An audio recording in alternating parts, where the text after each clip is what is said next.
Begitu anak itu meletakkan marmer di lantai, marmer itu langsung bergerak sendiri menuju balkon. Melihat ini, sang ayah terkejut. Lalu dia meletakkan marmer di lantai juga. Namun kali ini, marmer itu diam saja. Melihat ini, sang istri tertawa dan berkata kalau suaminya khawatir tanpa alasan. Tapi malam itu, hujan lebat turun dan seluruh bangunan turun sekitar 5 cm.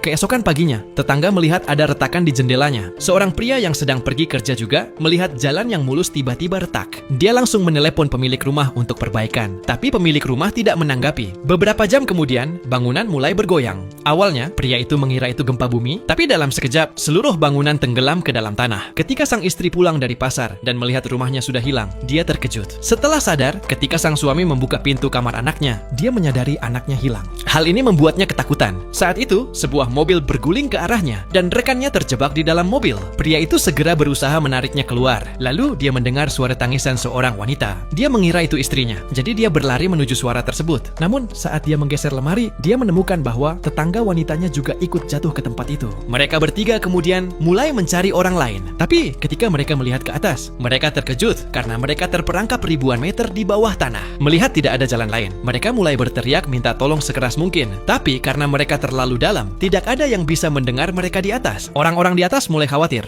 Ketika polisi mencoba turun untuk memeriksa lubang itu, tiba-tiba batu-batu mulai jatuh dari atas. Melihat bahaya, semua petugas polisi segera naik kembali dan memutuskan untuk mengirim drone untuk penyelidikan. Namun saat drone semakin dalam, drone itu menjadi tidak stabil dan jatuh tepat di dekat orang-orang yang terjebak. Melihat drone itu, semua orang dengan gembira berlari ke arahnya. Polisi akhirnya menyadari bahwa banyak orang terjebak di bawah sana. Mereka lalu mengirimkan makanan dan air ke bawah untuk membantu.